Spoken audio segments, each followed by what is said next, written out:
Okay, Coach Saban is ready, and we will go straight to questions. Coach, on your right, third row. Tyler Shaw with KBTX and College Station. Nick, do you feel like things are resolved between you and Jimbo Fisher, and are you concerned at all with the direction of college football with the way NIL is right now? Well, first of all, I have no issues or problems with Jimbo. He's done a great job at A&M. He did a great job for us. I always take criticisms or whatever in a positive way to self-assess me personally in terms of maybe there is something that I could do better. And so any comments that anybody makes, you or any coach, I always take into consideration. So, but there is no issues or problems. I've spoke on this subject of, name, image, and likeness is a great thing for players, and I'm all for players having the opportunity to create whatever value they can create for themselves. And our players did extremely well last year. I think they made over $3 million in name, image, and likeness. And but I do think that the concerns are, there has to be some guidelines that sort of protect competitive balance, in how we do this. And the advent of collectives has created a way for third parties to make contributions to marketing organizations who can create opportunities for players, which I think is a good thing. I don't think it's a bad thing at all. Creates opportunities for players. That's a good thing. I think when it's used in recruiting and players start making choices and decisions based on promises that are made in name, image, and likeness, I'm not sure that is a good thing. So I do think there needs to be some guidelines, in that. And I think there needs to be transparency in, how all that's done.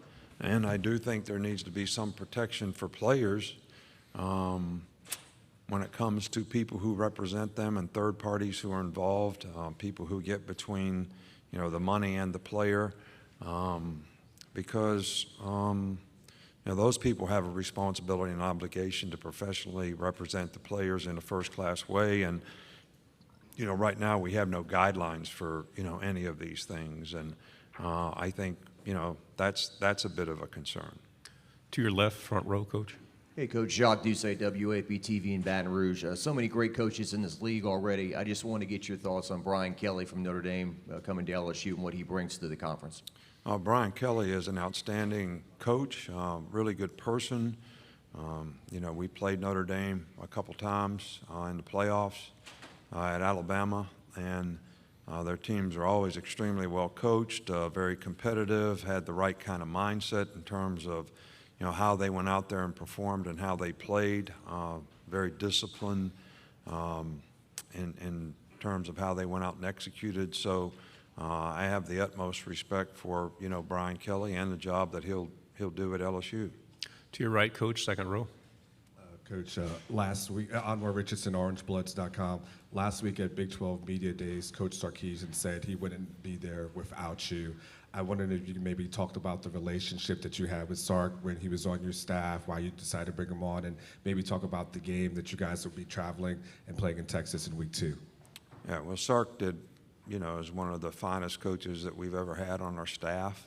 Did an outstanding job, does a good job with player relations, very well organized, very good play caller on game day. Just did a fantastic job. So really excited for him and his family that he got the opportunity to go to Texas, and I know they're going to have a really challenging team for us next year. It's going to be a very competitive game, which I'm sure their players are looking forward to and our players are looking forward to, which is what makes college football great. But I have a really good relationship with Sark. He always very, very respectful of the head coach, our relationship, the principles and values of the organization that he sort of you know, instilled in the players and reinforced in a positive way. So I can't say enough good things about, you know, Sark and how he contributed to the program and the success that I think he'll have at Texas. Front row here, and then we'll go to the gentleman next. Good morning, Coach. E.P. Stedham, WHEP, Foley, Alabama. Coach, you've scouted hundreds, if not thousands, of players in your career. Can you recall those initial thoughts about Will Anderson Jr. and Bryce Young and the players they've become at Alabama? Yeah, well, you know, Bryce was an outstanding player, you know, in high school. I think they won a state championship, lost the state championship in the finals, but you know, he was very productive, very collected in how he sort of led his team and the choices and decisions that he made, and played the position a lot like a point guard in terms of, you know, how he distributed the ball in the right places to the right people at the right time and very accurately. And you know, he's got all the right stuff when it comes to the kind of competitor he is, the kind of preparation that he does, the work ethic that he has to continue to try to improve. So I can't say enough good things about the kind of player he was in high school and his attitude about how he's developed, you know, as a college player. Will Anderson, you know, we thought for us, because we play a 3-4, was a perfect fit, you know, for the outside linebacker position, which, you know, if you don't play a 3-4, you know, some of those guys have to become defensive ends or they have to become stand-up inside stack backers. So guys like Will Anderson can make a tremendous impact on our team. And he was an outstanding player in high school.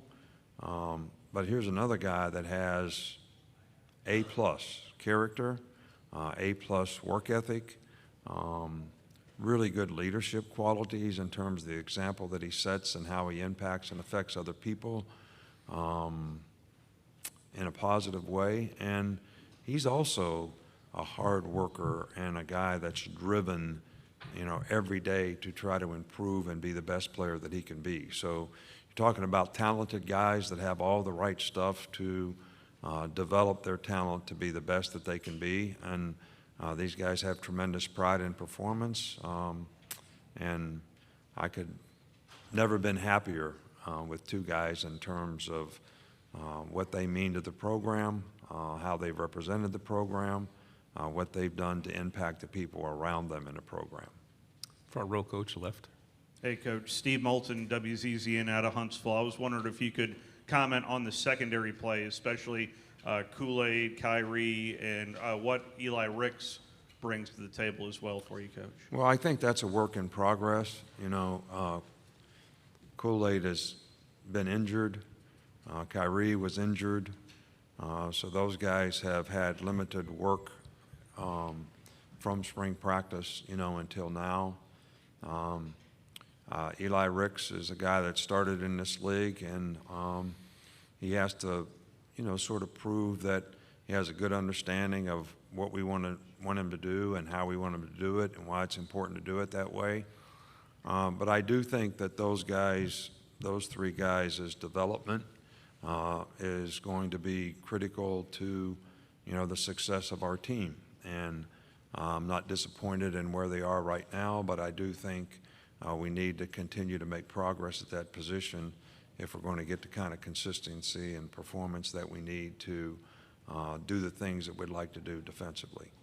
Front row, coach, to your right. Go ahead. Hi, Coach. I'm Dick Cox with Indy Sports and Cox Sports Broadcasting. Coach, if somebody did not know anything at all about Nick Saban, what would be the most important thing you would want them to know? How well I clean house. I've been cleaning house, you know, on vacation. I get a list every day. I try to play golf in the morning. Miss Terry gives me a list when I get back, and run the sweeper, take out the garbage, pledge the refrigerator. You know, nobody knows how well I do all those things. On the left, coach, back row. Good morning, Coach. Jacob Goins from ESPN 106.7 in Auburn.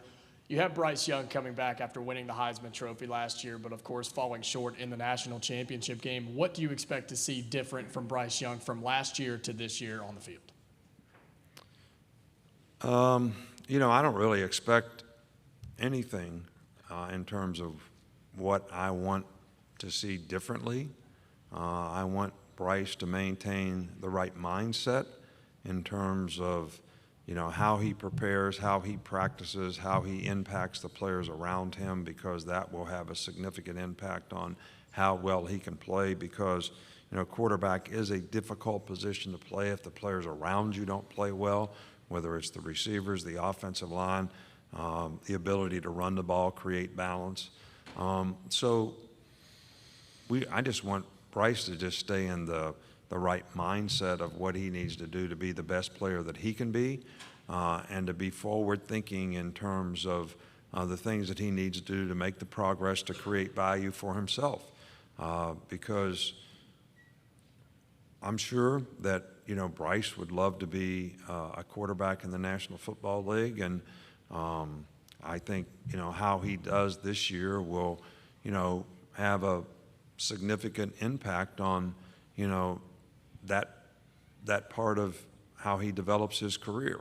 And we certainly want to do everything that we can to enhance that and help him, develop the skill set and the people around him to be able to have the kind of production that will enhance his opportunities in the future.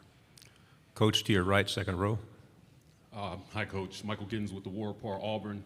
The SEC West has amassed some of the best coaches in the country. Can you talk about what kinds of things you're doing as a coach to stay ahead of the curve, having to coach against so many good coaches week in and week out? And given some of the marquee moments the Iron Bowl has produced over the years, do you miss Gus Malzahn?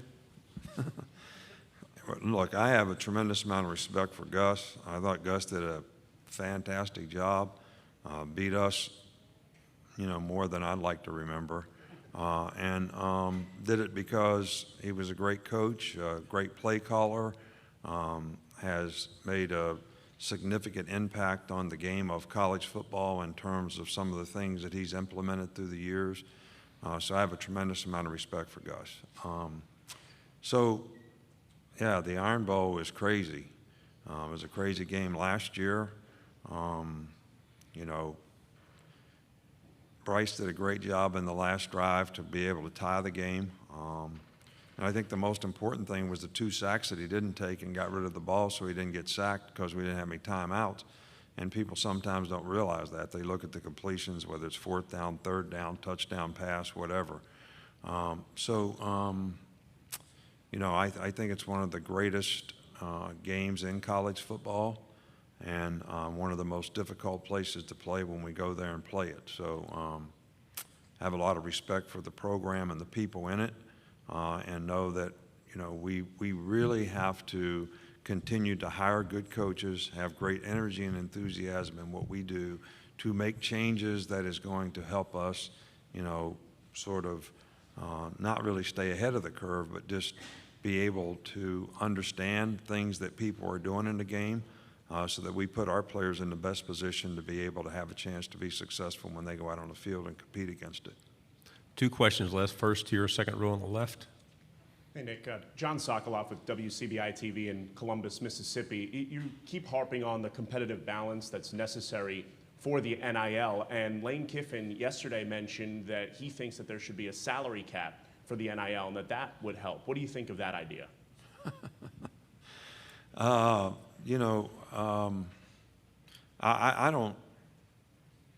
don't know what are the best guidelines for us to have to create the competitive balance, and I don't know where it needs to come from.